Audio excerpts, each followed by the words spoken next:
500 monsters and 85 new additions. We take a look at the 2024 Monster Manual.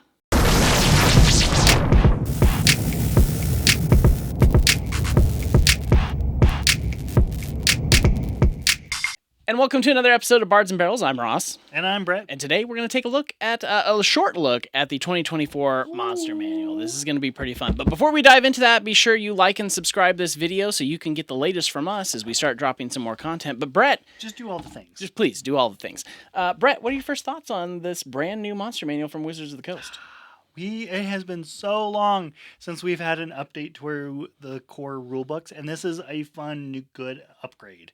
This is like a good book that they took 3 steps further and made it a lot better. Yeah, I think at the end of the day, this has just become a much better reference book for DMs at the table more than anything. This is a book that, as a DM, you should feel comfortable just pulling off the shelf while you're in the middle of the game and actually using to look up something. The previous one, you might want to have looked up something before the session started. This one, you can kind of go anytime you need it. Yeah, let's dive into a few more things about that. And I think the first thing to look at is the alphabetization.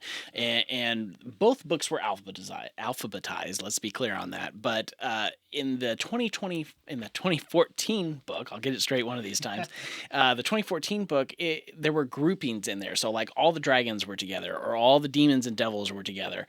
And it was fine, but like if you were looking for a pit fiend, let's say, it wasn't in the P's, it was in with the demons and devils, which again is fine if you know where you're looking, but if you're just grabbing it on the fly, it was really hard to find certain things in there. Those groupings really threw things off.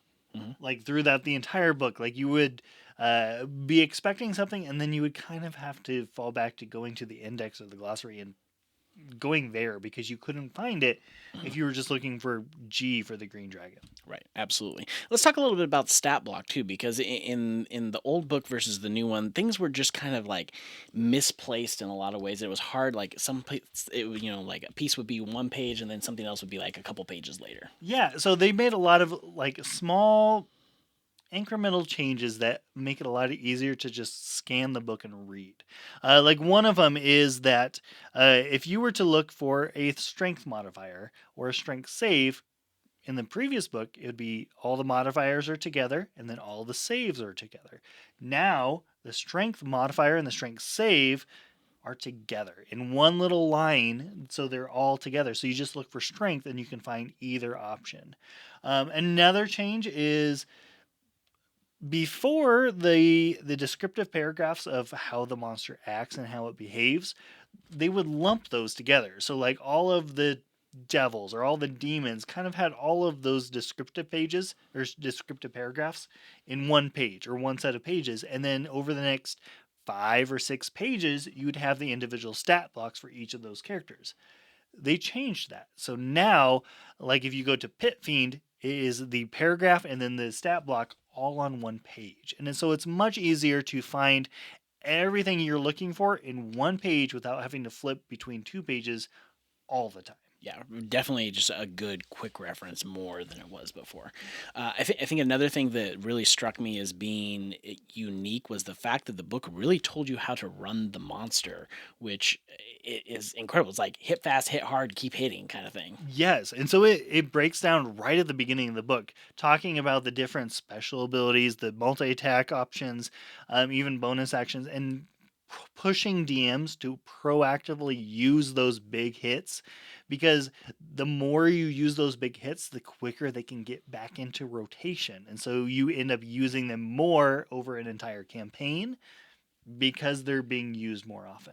I was really intrigued because I think back to like the preview video that Wizards of the Coast did, where Jeremy Crawford's talking about how they really structured this to make the monsters feel deadly to the players. And I really think it's done that really well. It's a small change, but if you proactively use those and role play those monsters how they anticipate you should, you're going to get a lot more bang for your buck by playing the monsters that way.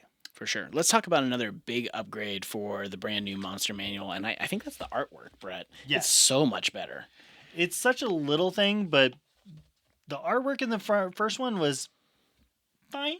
I liked a lot of the artwork in the 2014 handbook, but in the 2024 handbook, it seemed like they kind of just let the artist go wild. Like, use your imagination, put the monster in a setting and how you think it would be acting, or falling back on those paragraphs of descriptive text and using those to build the artwork. And it really shows the monsters in a new light. For sure, and I think a really good example of this is the green dragon, where in the old monster manual, it was a green dragon standing there, which is fine, and it at least lets you know what it looked like. But It's big, it's green. in the new one, the green dragon is like literally swimming under the water, stalking a boat, which is not something I really would have considered No. at any point. And it really like sparked my DM mind. Was like, man, how can I work that into one of my campaigns? I think that's fantastic. I don't want to come up against that. Next big thing though, and this one's kind of a nerdy one, Brett, and that's the index. The index has changed a lot. Props to you if you quickly search through the index of the new handbook, because the old one was like 1 page, 2 pages, and it just showed the page number of where the monsters were at. This new one completely redeveloped that entire section. So in the new 2024 Monster Manual, it goes through the different stat block conversions. So it goes through what something was previously named and what it's currently named in the 2024 version. So like if you go something like a drow, if you're used to looking in the D's for drow, now in the 2025 handbook, it's going to be called the Priest Acolyte. So you're going to have to change some of your namings based on what it's currently called. But then after that, it goes through different lists.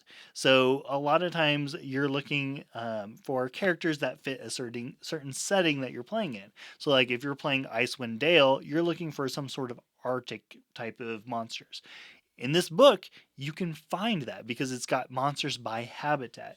It also has monsters by creature type or creature group. So like your aberrations or your devils or your chromatic dragons, metallic dragons, all of those lumped into one short, concise list.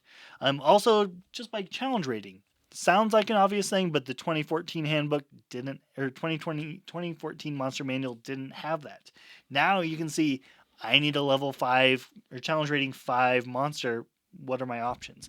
This has it. Yeah, I think it plays well into the other aspects, that we've been talking about, where it just makes it a very good reference thing. So, if I'm at the table and the players went somewhere where I didn't expect them, because who would have thought that? When would that happen? Right, exactly. I can pretty quickly pull out a forest habitat challenge rating 10 for my party. Here's the list. Go to where it is in the book, and boom, we got it. Everything I need is right there, and off we go. And I think that raises the next point, is that in the index, there are no page numbers.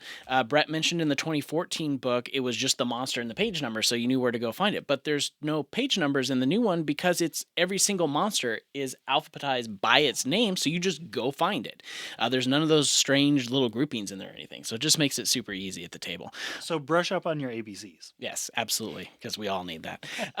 Brett, what are your final thoughts on this?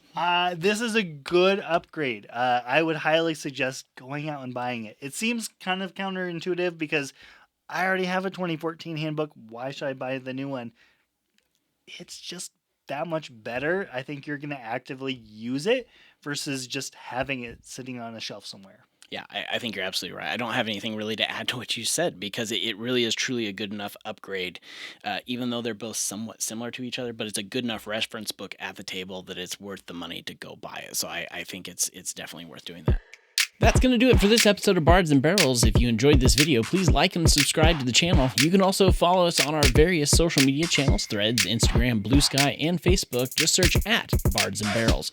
Until next time, may your dice be hot and your drink be cold.